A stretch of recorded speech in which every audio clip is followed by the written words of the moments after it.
अस्सलाम वालेकुम नाज़रीन। प्यारे नाज़रीन, आज आप सभी के लिए अल्लाह की कुदरत के करिश्मे के हवाले से एक खूबसूरत नौजवान लड़के का एक बड़ा ही अजीब व ग़रीब वाक़या लेकर आई हूँ, जिसे सुनने के बाद यकीनन आप बहुत ज़्यादा हैरान रह जाएंगे और आपका यकीन अल्लाह की ज़ात पर और भी ज़्यादा बढ़ जाएगा।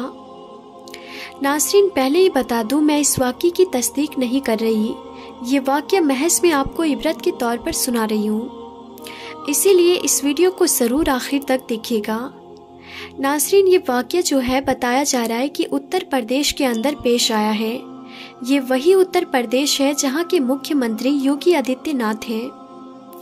दरअसल नाज़रीन, बताया जाता है कि उत्तर प्रदेश के ही किसी गांव के अंदर अचानक से ही एक शख्स का इंतकाल हो जाता है। उस शख्स का गांव में कोई भी जानने वाला मौजूद नहीं था, यानी वो तन्हा रहा करता था। ऐसे में नाज़रीन, तमाम गांव वालों ने ये फ़ैसला किया कि हम ही इसको गुस्ल देंगे और गुस्ल देने के बाद इसके जनाजे की नमाज अदा करने के बाद इसी कब्र में दफना देंगे। और फिर तमाम लोगों ने चंदा इकट्ठा किया और उसके कफ़न वगैरह का इंतज़ाम किया और हत्ता कि उसके बाद उसको कब्रिस्तान ले जाया गया। नाज़रीन, आप सभी को बता दूं, कब्र खोदी गई तो जिस वक्त कब्र खोदी गई तो उस दौरान बारिश हुई थी, जिसकी वजह से बराबर वाली जो कब्र थी वो भी थोड़ी बहुत खुल गई। आपको बता दूं कि कब्र से बेइंतहा खुशबू आने लगी। ऐसे में लोगों ने ये सोचा कि आखिर इस कब्र से इतनी ज़्यादा खुशबू क्यों आ रही है, और ये कब्र जो थी वो करीब 30 साल पुरानी कब्र थी। ऐसे में लोग थोड़े हैरान थे, लेकिन जैसे उन्होंने कब्र के अंदर झांकने की कोशिश की तो उन्होंने इस चीज़ को महसूस किया कि उसके अंदर जो जिस्म मौजूद है वो बिल्कुल तरोताज़ा महसूस हो रहा है और कफन तक मैला नहीं हुआ है। ऐसे में तमाम लोग जो थे वो बहुत ज़्यादा हैरान हो गए कि ये कैसे मुमकिन है। फिर तमाम ही लोग जो थे वो सोचने लगे कि ये जो कब्र है पूरी तरीके से खुल चुकी है, हमें इसकी दोबारा से कब्र बनानी चाहिए और कब्र बनाने के बाद हमें दोबारा से इसके अंदर इसको दफन कर देना चाहिए। नाज़रीन, आपको बता दूं, हैरान कुन मंजर तब सामने आया जब कब्र खोला जाने लगा तो नजर आया कि कब्र के अंदर बहुत सारे गुलाब के फूल खिले हुए हैं। यानी अमूमन लोग देखते हैं कि कब्र के ऊपर झाड़ियाँ उग जाती है या फिर फूल का कोई पौधा उग जाता है, लेकिन कब्र के अंदर अगर ये चीज़ हो तो यकीनन बहुत ज़्यादा हैरान कुन है। नाज़रीन, इस शख्स के कब्र के अंदर फूल खिले हुए थे। लोग बहुत ही ज़्यादा हैरान हुए। उन्होंने कब्र खोदा और उस शख्स को जाकर दोबारा से वहीं पर दफना दिया गया और साथ में वो जो शख्स जिसका भी इंतकाल हुआ था उसको भी बराबर में ऐसे ही दफना दिया गया। अब लोग ये सोचने लगे कि आखिर इतने साल हो चुकी है लेकिन फिर भी इसकी कब्र से खुशबू आ रही है, कब्र के अंदर फूल भी खिले हुए हैं। आखिर ऐसा कौन सा अमल ये शख्स करता था कि जिसकी वजह से ये तमाम चीज़ें पेश आई है। फिर लोग इस बात को जानने के लिए वो तमाम लोग जो थे उसी शख्स के घर पहुँचे और उसकी बीवी से जाकर सवाल करने लगे। वो बीवी जो कि इस वक्त बहुत ज़्यादा बूढ़ी हो चुकी थी, उससे जाकर ये बात कहने लगे कि हम कब्रिस्तान में एक कब्र खोद रहे थे कि तभी अचानक बराबर वाली जो कब्र थी वो खुल गई बारिश के पानी की वजह से। हमें मजबूरन उस कब्र को पूरा खोलना पड़ा। हमने इस चीज़ को देखा कि उसकी कब्र के अंदर फूल खिले हुए थे, यहाँ तक कि बहुत ज़्यादा खुशबू महसूस हो रही है, ऐसी खुशबू जो कि आज से पहले कभी महसूस नहीं हुई थी। यहाँ तक कि उस शख्स का जिस्म जो है वो भी बिल्कुल तरोताज़ा है और यहाँ तक कि कफन भी अब तक मैला नहीं हुआ है, जबकि 30 साल का वक्त गुजर चुका है। और फिर वो जो औरत थी वो कहने लगी कि हाँ, जिनकी तुम कब्र देख कर आ रहे हो यकीनन वो मेरे ही शौहर हैं।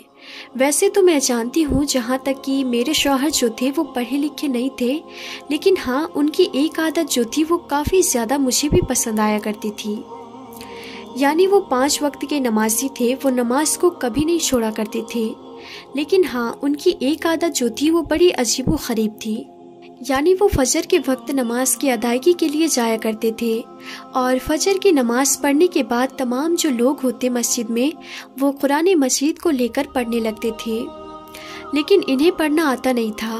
لیکن پھر بھی یہ بھی قرآن مجید کو اٹھاتے اور تمام جتنے بھی الفاظ ہوتے قرآن مجید کے ان کو چومنے لگتے، اسے ماتھے سے لگانے لگتے اور کہتے کہ اے اللہ، تو نے جو بھی اس کلام پاک کے اندر کہا ہے وہ یقیناً سچ ہے، تیری شان بڑی ہے، تو یقیناً تمام کائنات کا مالک ہے۔ یعنی وہ اللہ کی شان کو بیان کرتے جاتے اور روتے جاتے کہ اے اللہ، کاش میں پڑھا لکھا ہوتا تو یقیناً میں آج اس کو ضرور پڑھتا۔ ایسے میں وہ کچھ دیر قرآن کو چومتے اور اس کے بعد اسی مقام پر اسے رکھ دیا کرتے تھے۔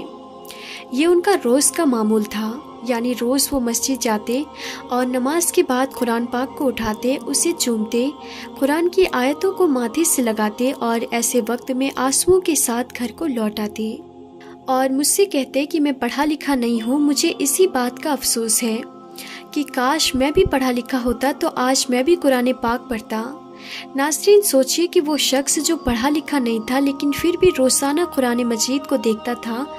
ناظرین، یہ بھی سچ ہے کہ قرآن مجید کو محبت سے دیکھنا بھی ایک ثواب ہے، قرآن مجید کو چومنا بھی ثواب ہے، قرآن مجید کی آیتوں کو سننا بھی ثواب ہے۔ سوچئے کتنا زیادہ اس میں ثواب ہے۔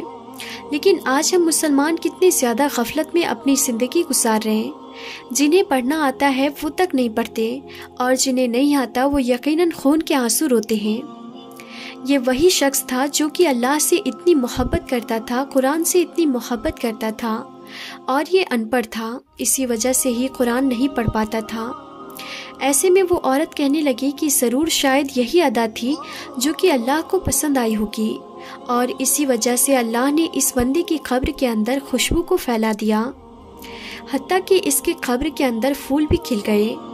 ناظرین، ان چیزوں کے اوپر غور کرنے کی بے حد زیادہ ضرورت ہے۔ آج ہم کہاں جا رہے ہیں؟ پل پل اللہ کو ناراض کر رہے ہیں۔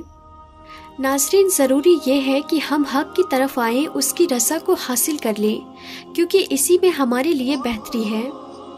تو ناظرین، آپ سب کو یہ واقعہ کیسا لگا؟ آپ ہمیں کمنٹ کر کے ضرور بتائیں، اور اگر ویڈیو پسند آئی ہو تو اس ویڈیو کو دل سے ایک لائک ضرور کر دیں، اور اس ویڈیو کو زیادہ سے زیادہ شیئر بھی کر دیں تاکہ اور بھی لوگوں کے پاس یہ ویڈیو پہنچ جائے۔ اور ناظرین، اگر آپ نے ابھی تک ہمارے چینل تابش علم کو سبسکرائب نہیں کیا ہے تو آپ اسے ابھی سبسکرائب کر لیں اور پاس میں دیے گئے بیل آئیکن پر بھی ضرور کلک کر دیں تاکہ ہماری ہر آنے والی ویڈیو کی نوٹیفیکیشن سب سے پہلے آپ تک پہنچے۔ تو آج کی اس ویڈیو میں تھا بس اتنا ہی، ہم پھر ملتے ہیں اگلی نئی ویڈیو میں، تب تک کے لیے خدا حافظ۔